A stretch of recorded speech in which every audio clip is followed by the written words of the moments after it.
Salve sahabat Katoliko Keren, kembali lagi dalam channel YouTube Katoliko Keren. Pada kesempatan kali ini kita sudah bersama dengan Pater Ardi. Salve Pater. Salve Putra dan teman-teman, selamat hari Natal untuk semua. Iya, jadi sahabat Katoliko Keren, saat ini saya sudah bersama dengan Pater. Saat ini kita berada di negara Kota Taba, Mesir. Iya, Kota Taba, negara Mesir ya. Dan saat ini kita sedang berziarah bersama dengan teman-teman lainnya dalam Holy Global Tour. Bagi sahabat Katoliko Keren ingin mengetahui juga seputar ziarah yang ada, bisa juga kunjungi langsung ya di akun dari Holy Global Tour. Pater, dari pesiaran yang ada, yang mana nih yang paling berkesan nih? Kita sudah ke Bethlehem, kita sudah ke Yerusalem, kita sudah ke Sungai Yordan, dan lain sebagainya. Yang paling berkesan di mana? Oke, karena ini pengalaman pertama, ya. Karena lihatnya ke sini ya. Karena ini pengalaman pertama saya ziarah ke Timur Tengah, ya, bisa saya katakan semua tempat yang kita kunjungi itu berkesan untuk saya. Wah, semua tempat, mulai dari Jordan, kemudian kita masuk ke Yerusalem ya. Ya, betul. Ya, Yerusalem, Bethlehem, Nazaret, dan sekarang kita ada di Mesir. Tentu saja yang kalau bilang dikatakan puncaknya adalah tepat pada tanggal 25 Desember, itu saya bisa mengunjungi gereja kelahiran Tuhan, menyentuh langsung bintang yang dipercaya, yang kita percaya sebagai tempat di mana Tuhan Yesus lahir, ya, berbaring di palungan. Itu adalah yang paling peak moment lah untuk saya, karena pas tanggal 25 Desember ya. Kemudian tentu saja ketika menyentuh tempat yang diyakini, yang kita percaya sebagai tempat di mana jenazah Tuhan Yesus dibaringkan. Nah, itu dua tempat itu adalah dua tempat yang buat saya itu momen puncak lah dari pesiarahan kita, gitu. Iya, luar biasa Pater. Jadi kita saat ini Pater ingin nanya-nanya nih seputar Natal, karena biasanya kita live itu ya sebelumnya kita sudah live seputar Advent dan juga mengangkat topik-topik yang hangat nih, dan kali ini kita akan mengangkat tentang Natal. Pater, mungkin bagi sahabat Katoliko Keren mungkin masih ada nih yang mungkin penasaran nih gitu, apa sih makna Natal yang sejati bagi orang Katolik? Oke, bagi orang Kristen ya, bagi orang Kristen, Natal atau kelahiran Tuhan kita Yesus Kristus pertama-tama adalah Allah yang menjadi manusia. Allah yang menjadi manusia. Inkarnasi. Ya. Karena itu dalam liturgi kita di beberapa tempat, contohnya di Credo, ya, itu kita berlutut ya pada hari raya atau bahkan masa Natal ini pada bagian-bagian inkarnasi, misteri inkarnasi, karena itu yang paling penting, yaitu merayakan kasih Allah yang nampak dalam Allah yang menjadi manusia. Allah tidak turun jadi buku. Itu saya selalu katakan. Allah tidak turun jadi benda mati. Allah tidak menjelma jadi sesuatu yang pohon, jadi jadi hewan, tidak. Tetapi Allah menjadi manusia, ya, karena Allah begitu mengasihi kita manusia. Itu yang paling penting dalam perayaan Natal Tuhan kita Yesus Kristus, yakni merayakan misteri inkarnasi, sabda Allah yang menjadi manusia. Atau bahasa lainnya, Allah yang tinggal beserta dengan kita, Immanuel. Gitu. Iya, oke. Dan mungkin kalau di sini nih Pater nih, sahabat Katoliko Keren juga bertanya-tanya nih, kok bisa ya Bunda Maria itu mengandung dari Roh Kudus? Dan itu adalah ajaran gereja Katolik kita, Pater. Tapi mungkin ada di sini yang berpikirnya secara logika nih, Pater, kok bisa gitu Bunda Maria bisa mengandung tapi dari Roh Kudus itu? Boleh Pater jelaskan nggak dari segi ajaran gereja Katolik? Kenapa itu tidak masuk logika? Kenapa itu tidak masuk logika? Iman atau gimana? Ya. Nah, kenapa bahwa melalui perawan Maria, Iya. ya, Roh Kudus itu ya berkarya melalui perantaran Bunda Maria, di mana ia bisa mengandung Putra Allah dan kemudian menghadirkannya ke tengah-tengah. Kenapa itu tidak masuk akal? Saya justru terus terang, saya tidak mengerti di mana sisi tidak masuk akalnya. Begitu. Karena dikatakan oleh Bunda Maria sendiri, bagi Tuhan tidak ada yang mustahil, dan Tuhan memilih cara ini. Tuhan memilih cara ini, ia memilih dari seorang wanita, seorang perawan dari desa Nazaret, ya. Dia memilih cara itu untuk apa? Untuk menyatakan cintanya. Buat saya itu masuk akal. Masuk akal. Apa yang tidak masuk akal dari situ? Karena mungkin ada beberapa yang bilang, wah, kalau untuk mengandung kan misalnya ya harus menikah gitu misalnya kan, dan lain sebagainya. Sekarang itu ada orang yang tidak perlu menikah sudah bisa mengandung. Kenapa? Kenapa itu menjadi masalah? Oke. Ada nggak? Sekarang ini ada orang yang tidak menikah mengandung. Ada nggak? Tidak ada. Ada. Nah, tapi kan harus melakukan persetubuhan. Ada yang tidak melalui persetubuhan saat ini. Saat ini ada orang yang tidak melalui persetubuhan pun ya bisa punya anak. Kenapa kalau seandainya bagi manusia saja itu mungkin, kenapa bagi Allah itu tidak mungkin? Ya. Oke. Ya, jadi buat saya itu janganlah kita menilai dengan pengalaman kita yang saat ini, ya, pengalaman fisik kita saat ini, kemudian kita membatasi Allah dengan apa yang suka ia lakukan. Begitu. Ia kehendak Allah, ya. Ia menjadi manusia dan ia dilahirkan melalui seorang perawan namanya Maria. Bunda Maria. Ia dilahirkan. Ini penting ini ya. Ia dilahirkan tapi bukan diciptakan. Ini iman Kristen. Apa artinya ia dilahirkan? Ia dilahirkan, bukan diciptakan. Apa ya? Untuk menegaskan, ia dilahirkan itu artinya ia sungguh-sungguh bukan ambil bagian, dia sungguh-sungguh manusia. Apa artinya ia tidak diciptakan? Tidak melalui biologis atau gimana? Ia dilahirkan untuk menunjuk kodrat manusianya. Ia tidak diciptakan untuk menunjuk kodrat keilahiannya. Yesus Kristus sungguh Allah, sungguh manusia. Itu bahwa pernyataan iman itu. Gitu. Oke. Dan ada juga nih Pater, subscriber yang terkadang juga nanya nih, selain tadi yang kok bisa Bunda Maria mengandung melalui Roh Kudus gitu kan. Ada juga yang nanya, kok bisa Tuhan Yesus yang adalah Raja, tapi ketika dia lahir memilih untuk hanya di palungan dan lain sebagainya, di tempat yang begitu sederhana. Itu boleh Pater jelaskan nggak? Kalau gereja mengajarkan untuk menunjukkan solidaritas kepada manusia, apa maksudnya solidaritas itu? Ingat ya, Tuhan itu mencari dan menyelamatkan yang hilang. Maksudnya yang berdosa, itu pertama. Yang kedua, Tuhan juga mau solider, mau bersama-sama dengan orang yang paling dianggap miskin, hina, dina. Dan ia menunjukkan kepada kita melalui kelahiran putranya sendiri. Di mana? Di Bethlehem. Dengan posisi apa? Posisi seperti itu. Untuk mengatakan bahwa semua orang dicintai dan dikasihi oleh Allah. Iya.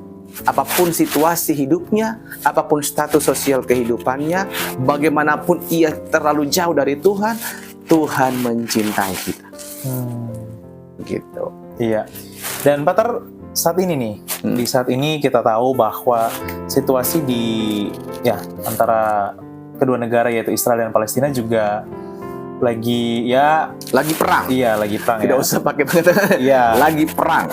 Dan itu di media-media berita yang ada mengatakan bahwa itu sangat berdampak bagi Bethlehem sendiri, dan kemarin kita juga sudah kunjungi begitu sepi nih. Dan di sisi lain, Natal tahun ini khususnya bagi umat Katolik ya yang ada di Gaza itu dirayakan sangat berbeda ya kalau dari media-media yang saya baca. Bahkan juga di Bethlehem yang pada awalnya itu begitu meriah dengan festival-festival yang ada, tapi ditiadakan dan lain sebagainya hanya dalam kesederhanaan itu kalau menurut Pater sendiri itu apakah sebagai bentuk solidaritas atau sudah benarkah atau gimana? Jadi yang mesti pertama yang mesti kita tahu bahwa Israel dan Palestina sedang berperang. Terlepas ada orang tidak suka menyebut saya menyebut Israel karena buat apa menyebut Israel, mereka kan bukan negara, tapi faktanya Israel dan Palestina sedang berperang. Saat ini dari informasi yang saya dapatkan terakhir itu korban jiwa di pihak Hamas di Gaza, wilayah Gaza itu mencapai 20 ribuan. Setengahnya itu adalah anak-anak dan wanita. Begitu pula dari pihak Israel, baik korban pertama tanggal 7 Oktober, kemudian tentara yang meninggal mungkin 1000-an, hampir 2000, saya kurang tahu. Intinya kita berduka ya karena kemanusiaan kita diuji ya. Bukan untuk membela siapa-siapa, tapi kita sungguh-sungguh mengusahakan perdamaian dan mengusahakan kemanusiaan. Itu yang paling penting. Nah, yang kedua, karena situasinya itu mendekati Natal, di mana-mana kan tersiar kabar ya, tidak ada perayaan Natal. Benar, dalam arti tertentu. Yang tidak ada itu adalah selebrasi atau perayaan apa ya, komersil. Itu tidak ada. Tidak ada kan? Tidak ada keramaian yang terlalu mencolok. Itu bukti nyata solidaritas gereja-gereja yang ada di Bethlehem. Memang itu yang kita alami kan. Tidak ada keramaian seperti yang dikatakan oleh tour guide kita, Pak Jeries. Iya. Ya. Dulu katanya kalau seandainya Natal, itu kita antri ke gereja Nativity untuk menyentuh bintang itu. Berapa jam? 2 jam. No, 4 jam kata Pak Jeries. Itu seingat saya. Apa 2 jam itu kalau di luar masa Natal. Kalau Natal itu bisa 4-5 jam. Dan kita masuk berapa lama? 10 menit, 15 menit. Itu pun antri karena antri depan kita itu segrup dengan kita kan. Iya, betul. Jadi hampir tidak ada antrian. Begitu pula di gereja Makam Kudus ya. 4 jam juga. Ya 4-5 jam ternyata kita masuk dengan begitu gampang karena situasi yang seperti ini sunyi ya. Tetapi perayaan iman tetap ada. Ya. Apa itu? Ekaristi. Kita masuk ya. Waktu kita masuk beberapa saat kemudian setelah kita menyentuh, bahkan kita luar biasa ya dengan Tour Holy Global ini yang puji Tuhan saat ini kita sudah ada di Mesir. Tapi pengalaman kita waktu di Natal itu dulu katanya kalau seandainya di situasi normal itu disuruh cepat-cepat ya, kadang-kala menyentuh itu cuma 1-2 menit. Itu bahkan kita di sana bisa menyanyi di sana, bisa menyentuh sekian lama, berbagai pose, fotonya berganti-ganti gaya, bahkan beberapa menit kita mengikuti misa dalam bahasa Itali. Ya kan, yang di depan bintang itu. Iya, betul. Berarti ada apa? Perayaan iman utama yaitu Ekaristi tetap terjadi.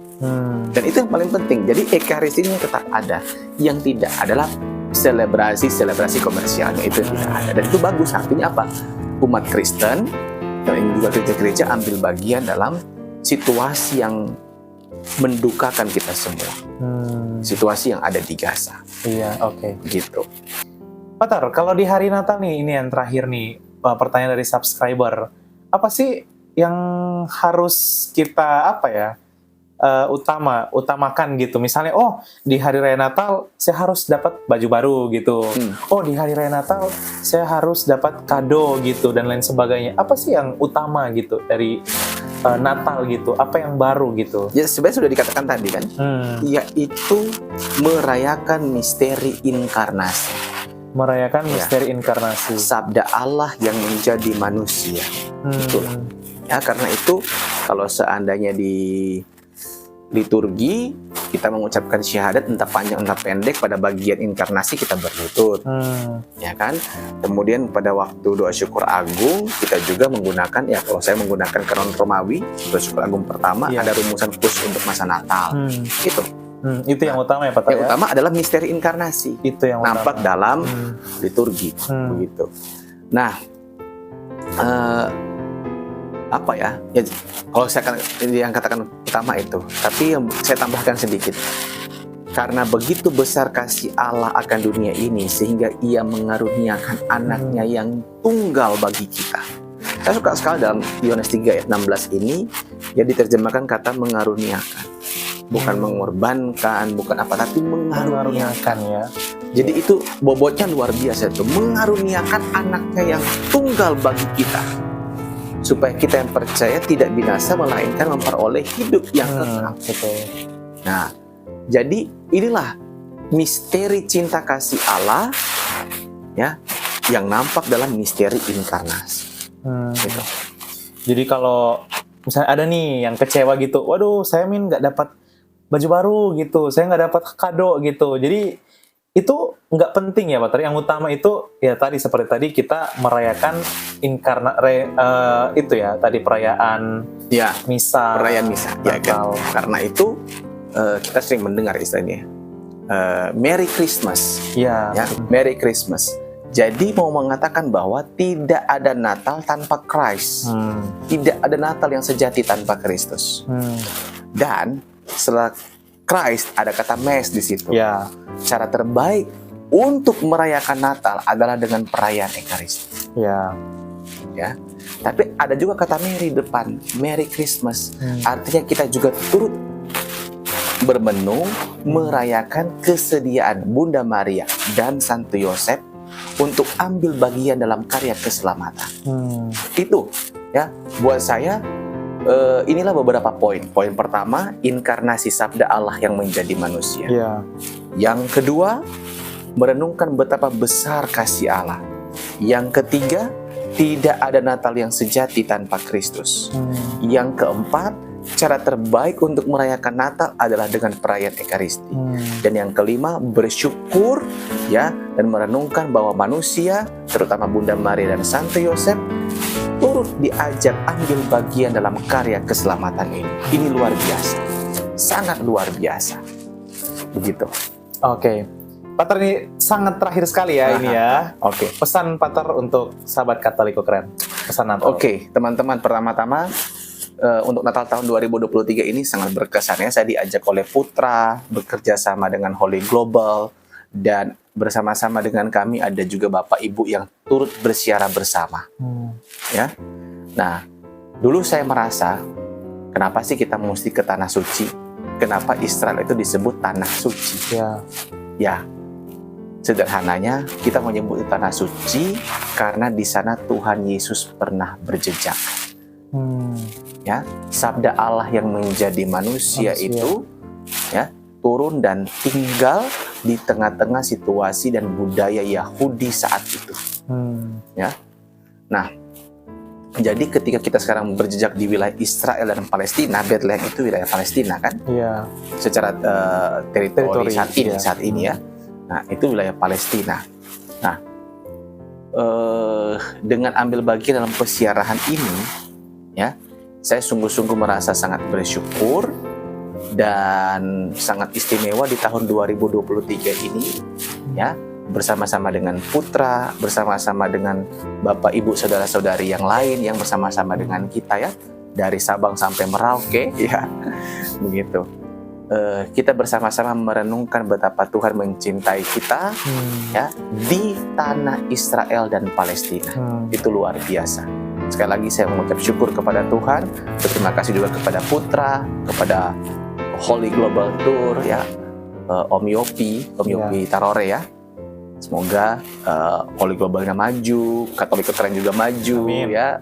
Putra diberikan kesehatan, Om Yopi juga diberikan kesehatan. Dan kita semua yang mengikuti siara ya bertumbuh dalam iman, pengharapan dan kasih melalui pesiarahan khususnya di masa Natal ini. Ini sesuatu yang istimewa. Ya, Putra kita itu seperti kata Pak Jeries ya, Pak Jeries. Dan kita bersyukur juga dapat tour guide seperti Pak Jeries dan driver Pak Rauf ya, luar biasa ya. Pak Jeries itu luar biasa. Saya pernah nonton Pak Jeries itu sebelum ketika kita siara di sini, jauh sebelum saya pun belajar lanjut ya. Beliau memberikan penggambaran kepada kita dengan basic kitab sucinya yang luar biasa. Nah, itu juga justru sangat buat saya sangat luar biasa. Sangat luar biasa. Ini menunjukkan betapa betapa luar biasanya sekali lagi ya di tahun Natal di tahun 2023. Sangat istimewa untuk saya. Kemudian untuk kita semua, ya teman-teman yang terkasih, kalau begitu apakah Natal itu harus di tanah suci? Kalau Anda punya kesempatan, kalaupun Anda punya waktu, dan Anda mempunyai rezeki yang Anda pisahkan atau Anda siapkan untuk bisa berziarah ke tanah suci, ayo, ya, silakan. Tetapi silakan ikut tur, ya, ikut tur apapun turnya. Dan saya harapkan tuh tur yang menyediakan pelayanan rohani Katolik, bukan pelayanan rohani kan, ini bukan cuma saya ya, tapi pelayanan rohani, terutama apa? Perayaan Ekaristi. Terutama perayaan Ekaristi. Apalagi kalau Anda mengikuti tur ke tanah suci, ke Israel atau Palestina itu ya, itu pada masa-masa hari raya Natal dan hari raya Paskah. Ya, ini adalah hari-hari raya yang penting dalam gereja. Jangan sampai Anda mengikuti tur dan travel yang tidak menyediakan pelayan rohani atau imam untuk merayakan Ekaristi. Ini sangat fatal sebenarnya, secara liturgis, sebagai hidup orang beriman ya, dan lain-lain ya. Karena ini peran yang sangat penting. Begitu. Jadi harap Anda mengikuti tur dan travel yang menyediakan pelayan rohani Katolik. Supaya bisa atau menyediakan perayaan Ekaristi. Dan memang seperti yang Putra saksikan, 90% lebih situs-situs penting di tanah suci itu dilayani, dirawat oleh gereja Katolik, khususnya oleh Ordo Fransiskan.